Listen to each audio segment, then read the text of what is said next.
My name is Teresa Lockwood. I reside in Vineland, New Jersey. Was I harassed today by the hospital tonight? This is what I will tell you. I was refused medical treatment, okay, by them making up a lie. Oh, yeah, I was smiling when I was in the hospital. They refused tests. By making up lies, okay? So, the thing is that, I was actually told to go to the hospital by a doctor, which I was terrified over because he told me that I had early signs of a stroke. The thing is I didn't wake up, but it was the morning time, and my whole nose went numb, the whole thing, and I described it in the hospital and pointed. I said, I feel tingling in my brain and my nose, and I still feel it. This is nighttime. This is 11:30 at night, and this started around 6 a.m. this morning. Okay? So, the thing is that, I basically wound up, my whole thing is I just looked up online to see if it was a symptom of COVID-19. Okay? So, I looked it up and there was like no clear, I said it's vague. There's no really clear indication that a numb nose, is a symptom of COVID-19. I said, but it is like, where you can't smell and all these things or whatever. So, the thing is, I wound up calling, the hospital in the first place, and then they actually, took my information, called back or whatever, and then they said they had to, relay the information to a doctor, and the doctor's going to get back to me around 3:30. They didn't. And then, anyway, I'm going to move forward. I'm going to go to the hospital. Okay, let me just say this real quick. So, the thing is, I'm explaining to the doctor on the phone. He's asking me, what problems I'm having or whatever. I was just like, I wanted to get a COVID-19, test because, I don't know if it's one of the symptoms. I said, I don't really see anything about it. I said, but I don't know what's wrong with me because, it's very strange. I said, but my whole nose is numb. I said, and it's like a tingling in my brain. And the thing is that, okay, let me just, say this. So he responded, he's like, well, he says, you need to go to the hospital. And I just say, he's like, that sounds like, he didn't say I had a stroke. He said, early signs of a stroke. I started panicking, like I was scared, I was like terrified, like I could have a stroke anytime or something like that, and it didn't make any sense to me because I already had this symptom that something happened, okay? So I was just like, well, what about the COVID-19 test? He's like, well, you can get that at the hospital, go to the hospital. Okay, so I'm scared. Well, no, he asked me if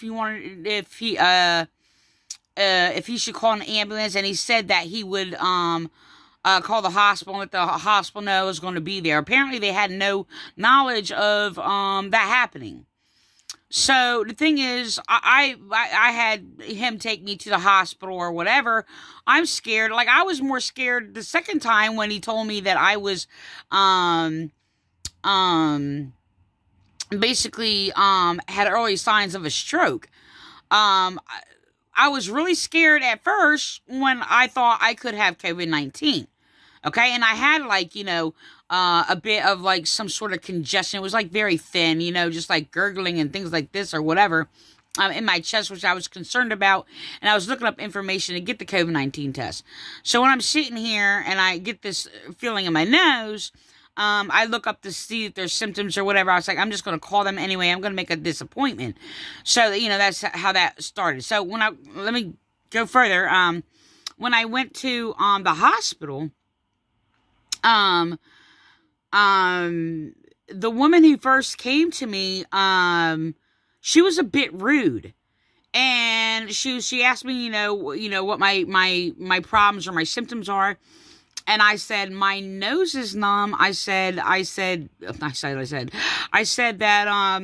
the doctor told me to come here and told me that,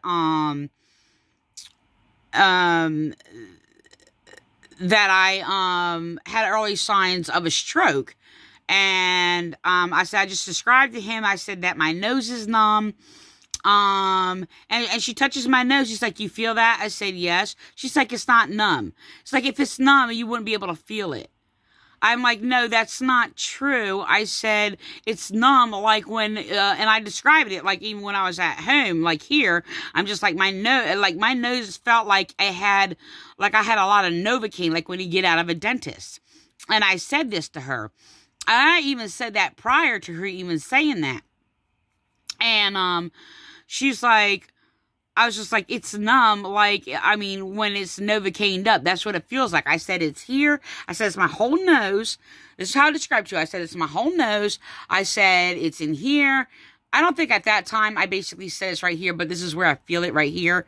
Like under my nose. It's not my nose. It's just like right here. But I described to her, I said the best way I could explain it, I said I feel like a tingling sensation in my head. And what I did is I pointed to like the top of my head, right? And then I took the other finger and like where it pinpointed, like, and I met both of my fingers together like this. I don't know if I can do that on this phone, but I don't know if you'd be able to see it. But like here's the top of my head or whatever, but I pointed my fingers to where it would be together. I said in my head is from this point to this point. I said, I don't know if it's my brain or just right behind my nose. This is how I explained it to her. So the thing is, she was rude to me, but I'm sitting there smiling, I'm being nice or whatever. And I know that some people are going to be like, have an attitude, you know, and have their own like, you know, rude demeanor or whatever. I don't have time for that. I was there and, you know, I don't always respond. Sometimes I get upset. Sometimes, I mean, yeah, I'll go off on people. It all depends what is around me and the laws and principles taking place or whatever.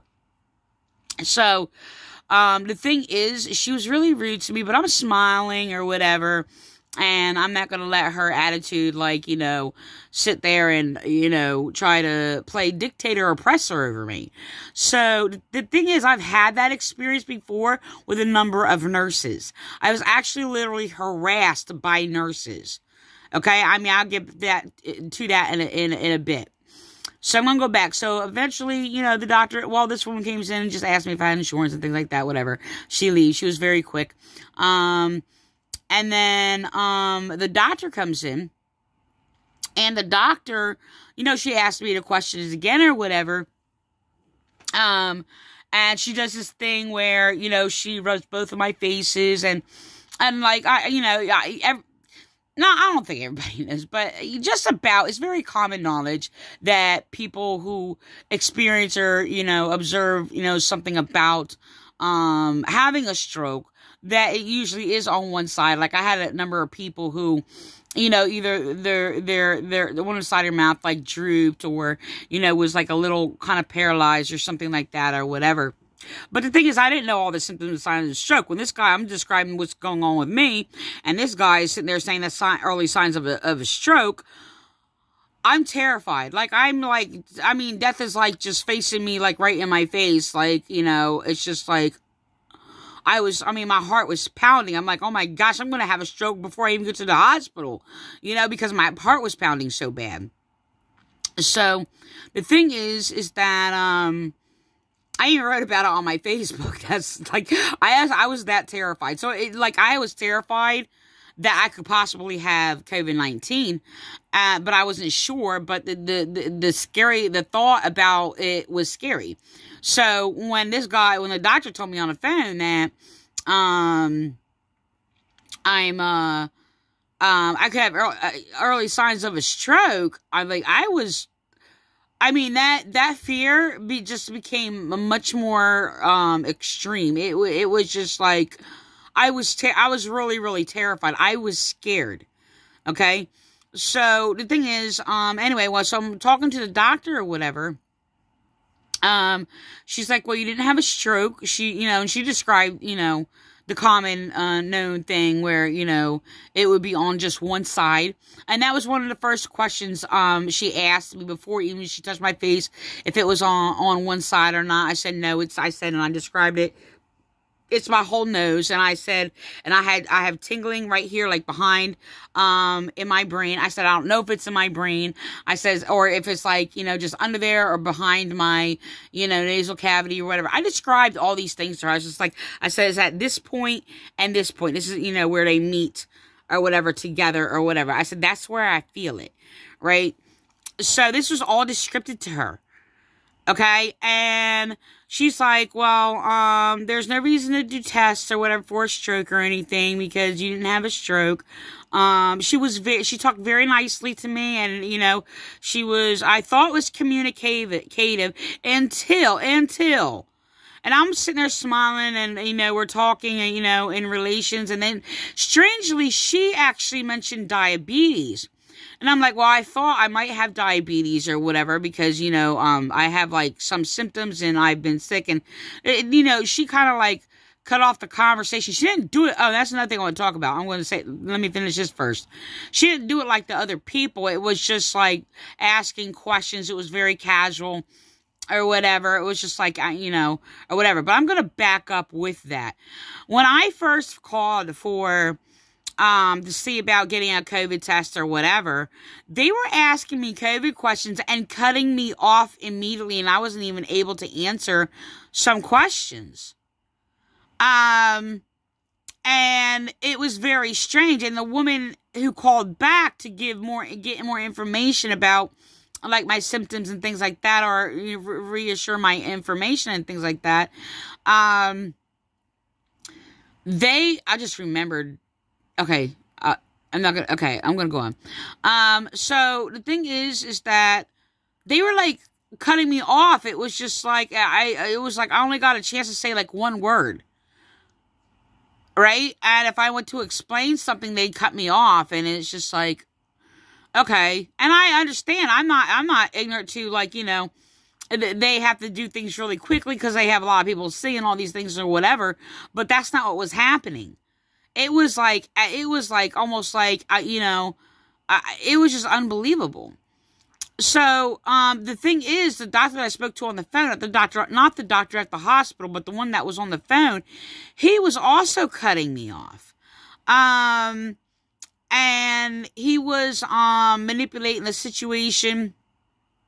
When I tried to describe it to him, I described like my full nose. I described that, like, you know, I had like, it felt like it was like in my brain, like the front part of my brain or whatever. And, he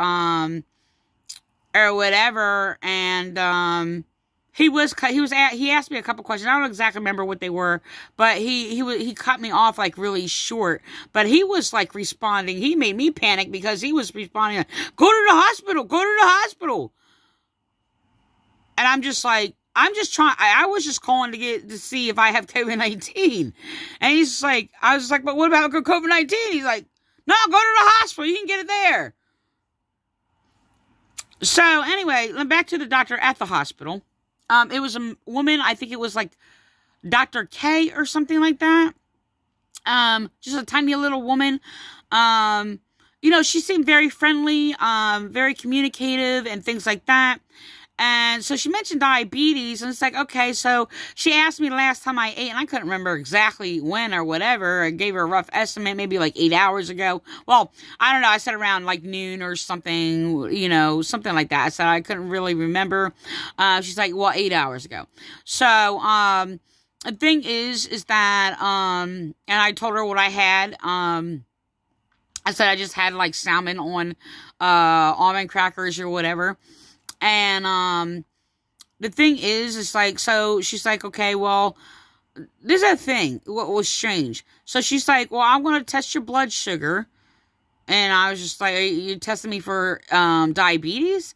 She's like, no, I'm just going to test your blood sugar. I'm not going to test you for diabetes.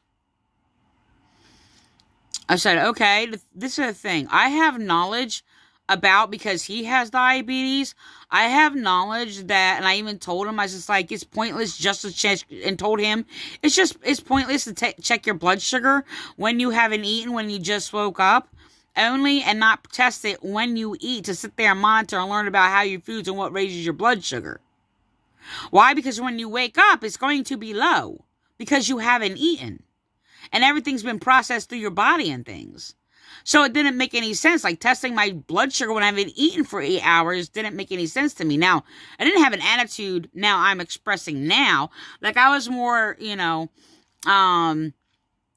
friendly or whatever. And the thing is, it's just like, I mean, just thoughts keep processing. Like, I mean, I was really genuine. Like, I'm sitting there, you know, and like, you know, I mean, it was besides the attitudes that are giving me and people cutting me off, I passed it off like, okay, people got to rush things through people or whatever. So not everybody's going to be the same and not everybody's going to be too friendly. That's fine. I mean, I even understand that. I can even tolerate people with a strong, like, type, demeanor about them. And very, very controlling to a point unless they start violating me. But like to some points, like I can balance it out with him in myself, to, you know, be where I am and, you know, be friendly or whatever and things like that. And my friendliness is always like genuine.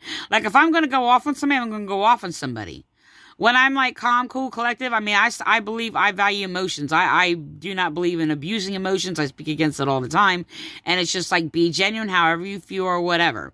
And the thing is, it's like, yes, even when sometimes like when I'm angry, I'll be in a friendly manner to find a balance, to balance things out or whatever, or people's like, you know, moods or whatever. Now, the thing is, I understand when you're dealing with emergency personnel and things like that, you know, they have sad things. I mean, they could have just basically got back from basically somebody doing something harmful to the child or something like that. I mean, I have these things in my mind where it's just like, you know, there's a hardness in me myself against the cruelty of things in the world and what I've encountered, viewed. But they do things a whole lot differently and a whole lot more up close and a whole lot much more. Okay, but the thing is, it's just like, I'm sorry, when you communicate with somebody, you communicate with somebody for whatever's going on at that time. So anyway, I'm not trying to get like philosophical here or you know, about, okay, I'm gonna go on. So the thing is that, how do I say this? Okay, so this is the thing. So, the thing is, she comes back, right? And what she does is she sits there and she's like, I was just like, well, you know, I'm waiting like for a blood test or something, you know? You're not going to do blood tests? I'm not going to get any tests. She's like, oh no. She's like, for what? For your skin? Because your skin is numb?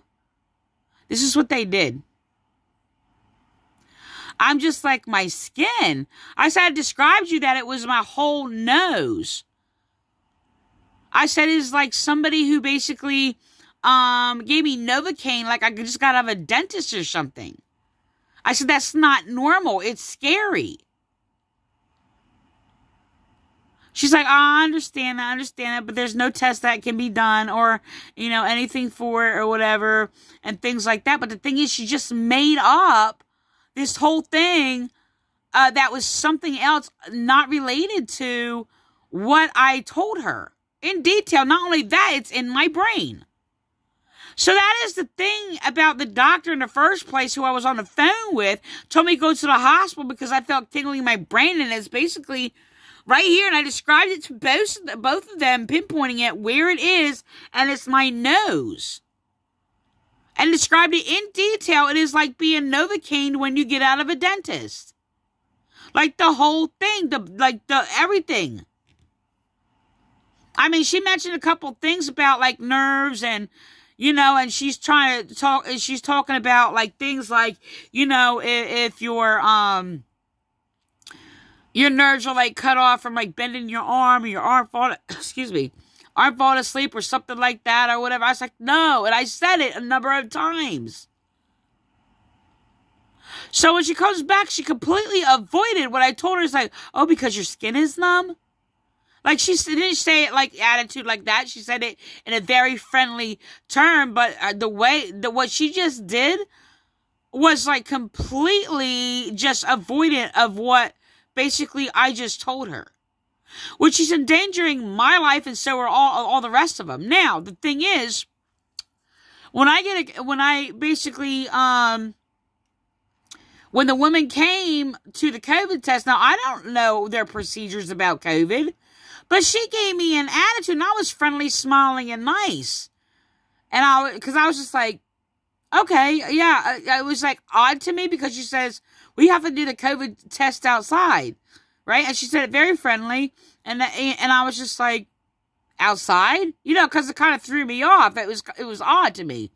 And she's like, what do you expect? You to do it in here and get COVID all over the place? This is what she said to me.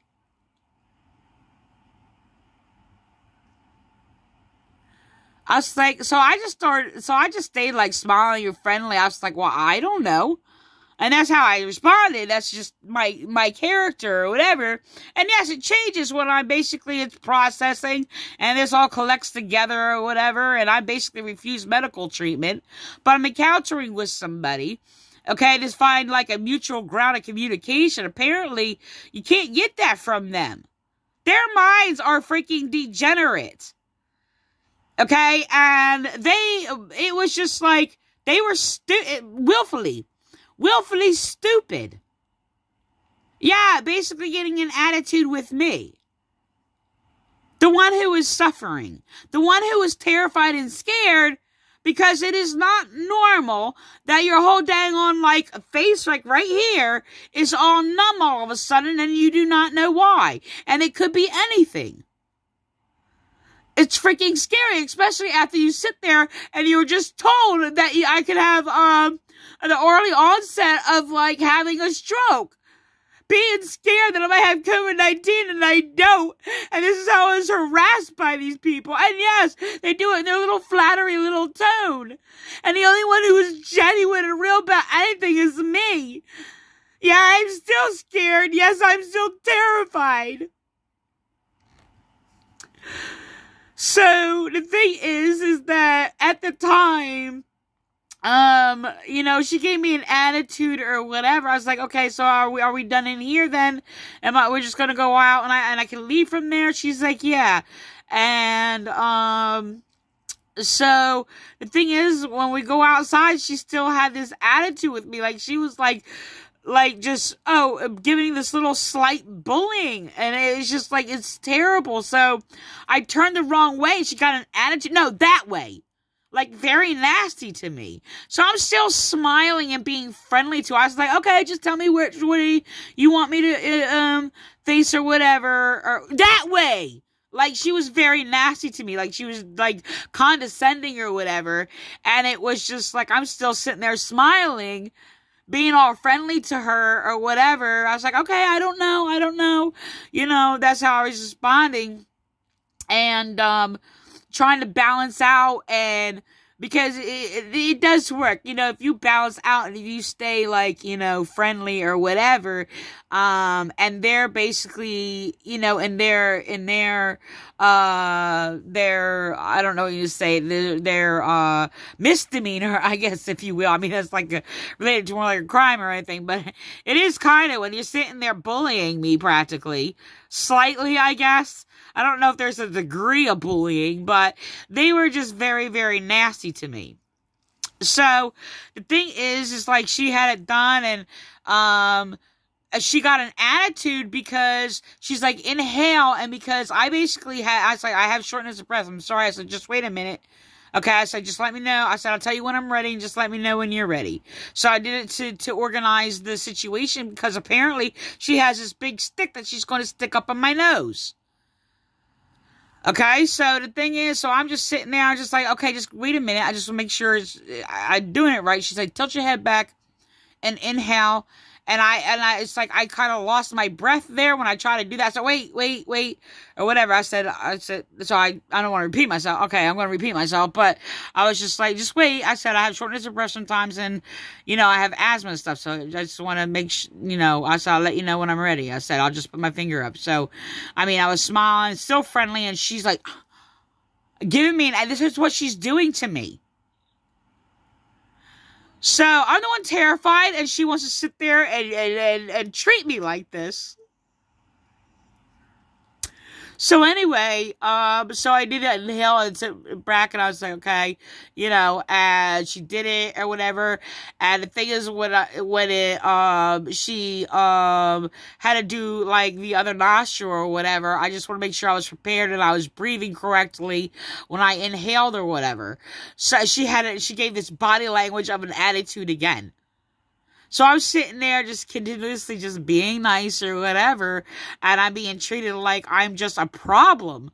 Are you serious? Now, the thing is, I've had nurses do this to me before, a number of them. I mean, I'm injured to this day, and a number of years ago, I fell and injured my back and fractured my foot on Landis Avenue, and the paramedic was very rude and nasty to me. And, she sat there, and because I basically came up before the doctor and I was walking across the street or whatever, I was just like, yeah, I came out for the doctor or whatever, and I had a problem with my calf or whatever, and I tried to like step down through here. It was a construction site that was not basically blocked off, and I was just like, and I went to step down, I didn't realize how lower it was. It was a whole road cut out or whatever, because I had to cross the street, and the woman got nasty. Now, I'm injured, by the way, and she's like, you hear that, officer? You hear that? And guess who the officer was there? The officer was another officer that was there that harassed and bullied me before, okay? And they were actually persecuting me and terrorizing me. So the woman was nasty and bullying. When I got to the hospital, right? And I just want you to know, they sat there, they made up lies and the police called the hospital and basically told them that there's nothing wrong with me, that I'm lying, and that I was walking around. This is what they did. I'm injured today, years later, and I walk with a cane. I can hardly stand. I live in agonizing pain. Chronic pain, just about daily. So the thing is that I did have fractured my foot, which I never got treatment for, by the way. And I injured my back, which I suffer chronic pain and cannot walk right. Stand more than like 15 minutes. My lip, if I take smaller steps, I can appear to walk normal. You have to probably hone in on it to actually notice it, because I had to do my own therapy, by the way, and walk normal or whatever. And I actually had to train myself to walk normal as I could, which I actually had to adjust my brain and my thinking to adapt to how I walk. So it could look like I'm walking normal, but one foot just kind of picks up in front of another or whatever. I do this thing or whatever. But the thing is, if I'm on slanted roads or I'm basically on a hill or something like that, it's different. I can walk upstairs. I cannot walk properly downstairs. I have to secure myself, because like the slightest movement on my foot, like the wrong way, like if I step wrong, moving it forward, it can be very, very painful. It fractured the arch of my foot, and there's also a pulling and a muscle that is underneath my foot. It just feels strange. It feels like, well, a little numb sound, like I say sound, compared it to a slight little pluck on a guitar string is what it feels like, I guess.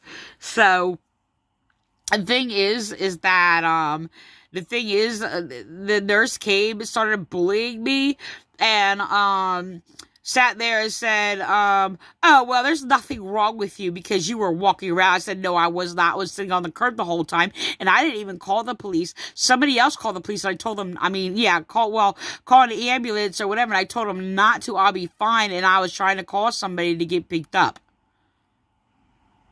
So the thing is, they basically were slandering me, refusing me medical treatment, and this is the kind of treatment that I get all the time. And I get abused by police. I get abused by medical personnel. I mean, I was terrified. I was terrified because it's like, I wouldn't go to the hospital. I wouldn't stick and go to the hospital because I had a high risk of getting COVID-19 from the hospital. It's scary to go to the hospital today. But I was terrified, thinking I'm going to sit there and possibly die of a stroke or have a stroke or something.